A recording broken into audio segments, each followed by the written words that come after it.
La team, pour ceux qui n'ont jamais vu la vidéo que je vais vous montrer, vous allez comprendre pourquoi il n'est plus intéressant d'écouter ces médias qui sont payés pour nous donner la mauvaise information. Écoutons ici le président Ibrahim Traoré, quand il venait tout simplement d'arriver au pouvoir.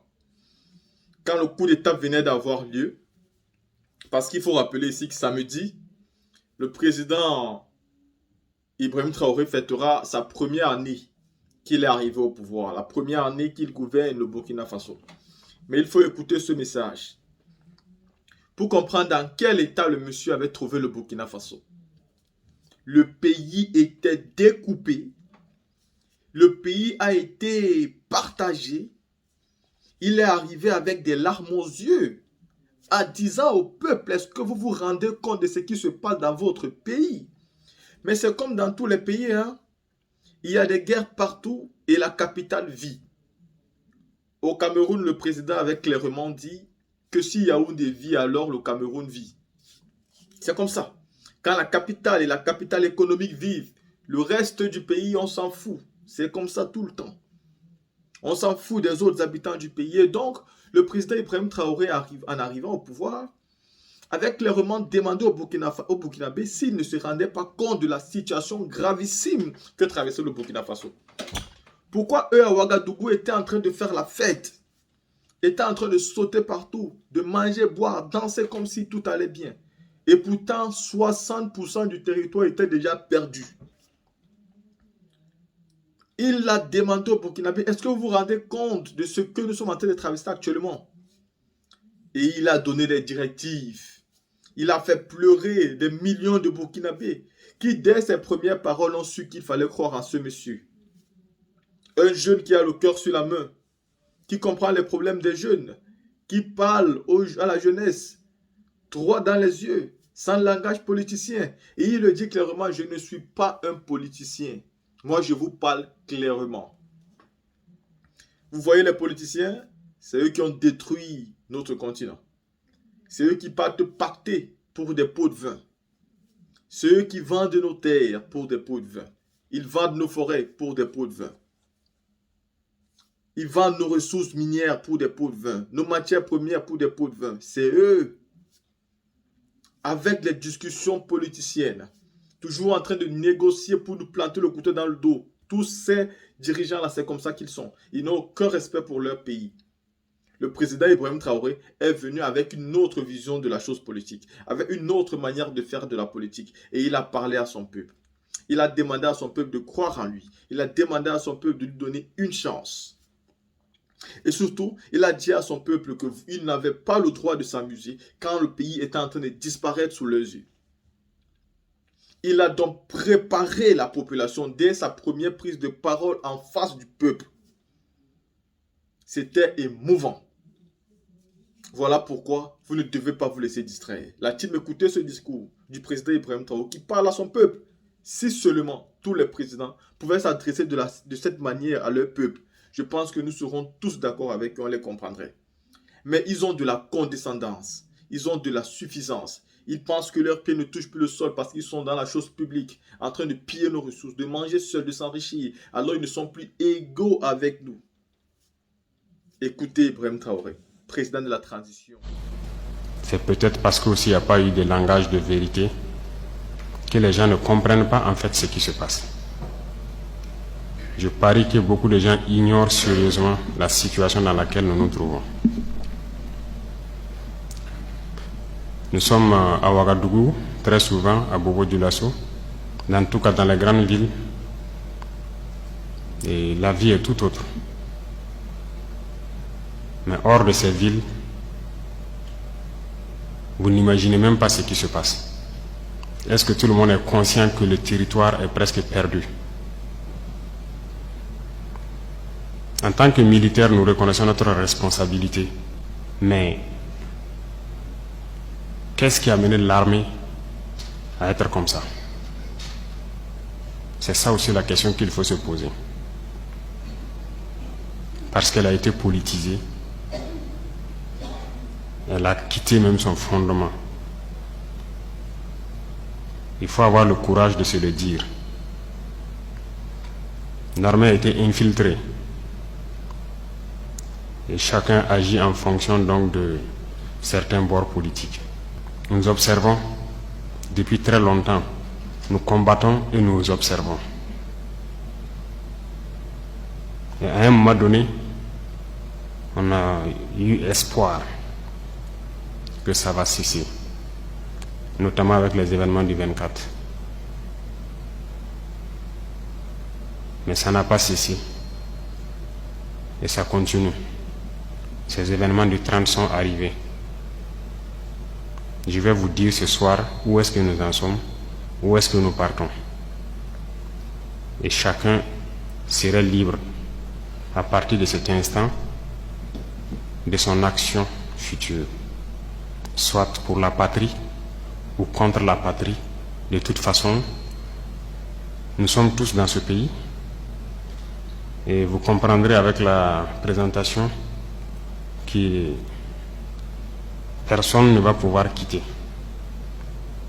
Déjà entre Bobo et Ouaga, ça devient difficile. Quand la route sera coupée, que peut-être certaines personnes vont prendre conscience. Parce que ce n'est pas permis à tout le monde de prendre l'avion entre Bobo et Ouaga. Si c'est ce pays que nous voulons, eh bien, allons-y. Souvent, je me pose la question, est-ce qu'on se demande d'où vient le terrorisme? Pourquoi le terrorisme? Tout n'est pas terrorisme. Nous avons contribué, quand je dis nous, c'est la société, contribué à ce que cette situation arrive. Mais j'ai marché à travers une partie du Sahel. Je ne dis pas rouler, marcher à pied à travers le Sahel. Donc j'ai pris le soin de bien voir ce que c'est que le Sahel. Et je ne suis pas sûr que ici vous l'avez fait. J'ai marché de Gorom, passant par Oursi, aller à Déou, Tinakov, Tinasan, revenir sur Marcoy. Cette partie, on l'a fait. On a vu comment les gens vivent là-bas. Et on l'a fait, ça vaut 10 ans de cela. Et c'était prévisible que cette situation va arriver. Ça veut dire que c'est nous qui avons créé cette situation. La gouvernance. Il faut qu'on se dise cette vérité. On a tout fait pour abandonner certains peuples à cause de nos intérêts égoïstes. On ne pense qu'à nous. Comme jusqu'aujourd'hui, on voit les gens meurent ailleurs, mais à Ouagadougou, on fait la fête. On n'a aucune pitié pour l'autre. J'ai marché à travers ces zones. Je les vois trimballer des bidons, marcher des kilomètres pour aller chercher l'eau. Je les ai vus en train de marcher des kilomètres pour trouver l'eau pour le bétail, et le bétail qui meurt en cours de route. Il n'y a pas de route là-bas. Il n'y a pas de route. Comment même un camion même pourrait arriver là-bas, ne serait-ce qu'avec un peu de tourteau pour que leurs animaux puissent manger?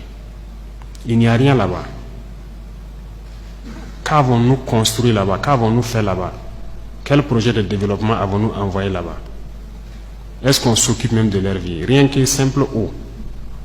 Qu'avons-nous fait de sérieux dans ces zones? C'est la question qu'il faut se poser. Et le territoire de cette partie, c'est hors de contrôle. Qui en est responsable? C'est nous. C'est nous. Il faut que chacun accepte ça. Nous avons toujours le slogan que c'est un pays pauvre. Vous êtes bien conscient que le pays n'est pas pauvre. C'est parce qu'on est méchant. On est sérieusement méchant entre nous. Les jeunes n'ont rien à faire. On a des terres cultivables. On a de l'eau. Comment on peut ne pas vouloir faire quelque chose pour eux? J'ai vécu à Djibo, avant même le début de la crise. J'ai échangé avec les jeunes de Djibo. La seule route Kongoussi-Djibo, les camions ne viennent plus parce que les ponts datent des années 50 et les camions tombaient. Donc les camions ont décidé de ne plus venir. Ils produisent en allant à Nassumbu à Bouro, ils produisent la tomate, ils produisent beaucoup de choses. Tout pourri. Ils n'arrivent pas à vendre. leur marché de bétail. Vous quittez Djibo jusqu'à Pétékoli. Ils sont là avec leur bétail, ils n'arrivent pas à vendre. Mais vous voulez qu'ils fassent quoi, les jeunes? J'ai écrit un rapport en son temps pour qu'on puisse au moins se réparer cette route. La guerre n'était pas là. Personne ne viendra me dire le contraire. J'étais à Djibo, j'ai vécu là-bas. On n'a rien fait. Rien. Qui en est responsable? Il faut que chacun fasse son introspection et se rende que nous sommes les coupables de cette situation. J'ai fait l'Est. Aujourd'hui, on parle de Mansilla, de Tankwalou et autres. Je vous le répète encore, qui est responsable? Quand un seul fleuve, la Sirba, empêche que quelqu'un quitte Mansilla vers l'arrière en saison pluvieuse, pendant combien d'années on n'a jamais pu faire un seul pont sur la Sirba pour les permettre de communiquer avec le Burkina? Prenez la carte, vous regardez, cette zone est encerclée par un fleuve, la Sirba. Qu'avons-nous fait? Du côté de Tankwalou, j'ai écrit encore un rapport que j'ai remis au haut-commissaire quand j'étais là-bas, pour que les gens fassent pardon pour faire ne serait-ce qu'un pont entre Tankwalou et le reste. Qu'avons-nous fait? Mais posons-nous les questions. Nous sommes responsables du malheur qui nous arrive. Si on ne change pas de manière d'être, ne croyez pas que nous allons être là encore, dans ces salles climatisées à nous regarder. Non. Non. D'autres ne peuvent pas être là à souffrir pendant que d'autres sont dans un luxe insultant. On a été prévenus. On n'a jamais voulu écouter. Toute cette bamboula que nous faisons dans les villes, tout peut cesser du jour au lendemain, si on n'arrête pas ce que nous sommes en train de faire. Je sais que personne ne vous a déjà parlé comme ça, mais je vous le dis aujourd'hui franchement. Et chacun pourra choisir ce que nous voulons du Burkina. Je ne suis pas politicien. Je n'ai pas de langue de bois. Moi, je suis un militaire. Et je préfère vous dire la vérité. Chacun est libre de prendre ou de laisser. Tout le monde roule dans sa voiture, tout le monde vit bien. On mange matin, on mange midi, on mange le soir. On fait ce que nous voulons faire. On est libre de parler, de dire ce que nous voulons. C'est la démocratie, c'est le droit, c'est tout. C'est tout ce que nous connaissons à Ouagadougou. Mais allez-y les voir. Les enfants qui ont la peau sur les os. Allez voir les vieillards qui meurent de faim. Allez voir ces femmes qui ne peuvent plus allaiter parce qu'elles n'ont plus rien dans le sein. Allez les voir. Ne faisons pas semblant. Si nos journalistes n'ont pas le courage d'aller sur le terrain et vous ramener ces genres d'images, parce qu'on veut laver l'image du Burkina, je vous dis que c'est faux, ça existe. Quand je vous parle des gens qui mangent l'herbe, celui qui veut contester, je l'amène demain à les voir. Ça continue, ça n'a même pas cessé. Parce qu'on a pu ravitailler certains villages, mais d'autres pas encore, on est toujours en route. Aucun civil ne peut daigner même soutenir aussi avec des camions pour qu'on puisse être solidaire vis-à-vis de ces populations-là. C'est quelle intégrité? C'est quoi l'intégrité? Burkina Faso, c'est quoi? C'est ça qui nous a révoltés. Et on est toujours révoltés. Tant qu'on ne va pas soigner les maux de ce pays-là, on sera toujours révoltés.